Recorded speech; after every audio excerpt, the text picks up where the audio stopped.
यसै ठाउँमा घुम्न आएको म एउटा परदेशी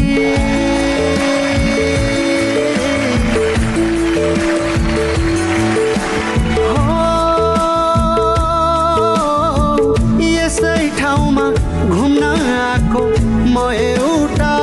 परदेशी थाहै नपाई बसेछ माया आकाश भन्दा बेसी थाहै नपाई बसेछ माया आकाश भन्दा बेसी हिउँ